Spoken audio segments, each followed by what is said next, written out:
just because you can read energy doesn't mean that you always should. Hi, I'm Reverend Dr. Jackie Cope, and I am a metaphysical minister and Native American healer. And that's what we're here to talk about today. Consent comes before intuition. Now, I'm not talking in your regular life because our intuition is a built-in system to protect us. I'm talking about when we're working with clients or we're interacting with friends or family and we are intuitives. So ethical spirituality always begins with consent. Intuition without that permission is intrusion, not service. So in ethical spiritual practice, intuition never comes before consent. Being intuitive does not give you automatic access to someone's inner world.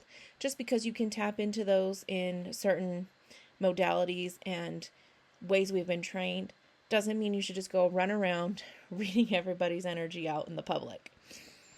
Even when you have good intentions, reading without permission crosses energetic and emotional boundaries.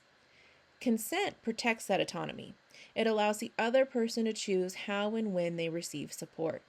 It also protects you from projecting, overreaching, or carrying information you were never meant to hold.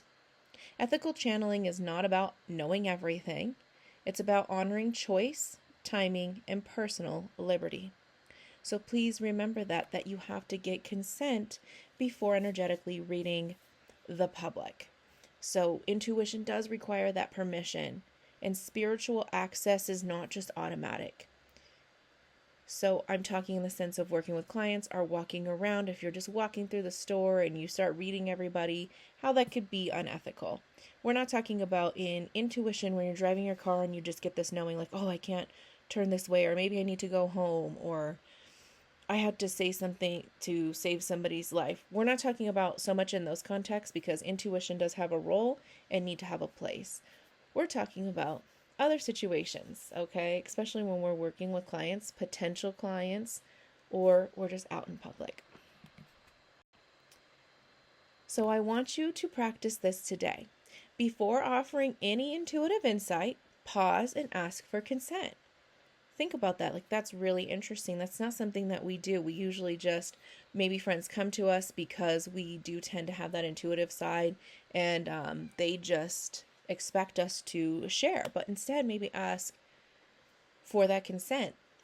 So you can practice using this exact sentence. So say that friend comes to you, they're talking, and you could say, would you like intuitive insight right now, or do you just want to talk?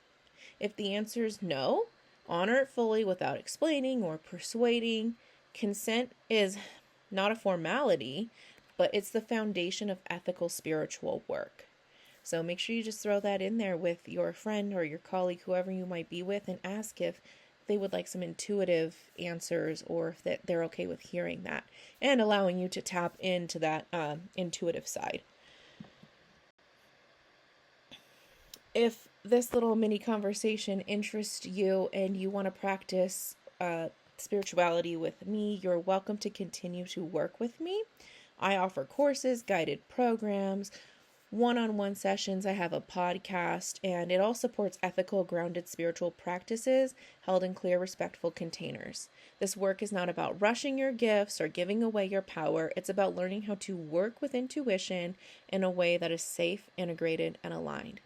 If you feel called, you can explore what's available. If not, take what serves you today and let it support you in your own practice.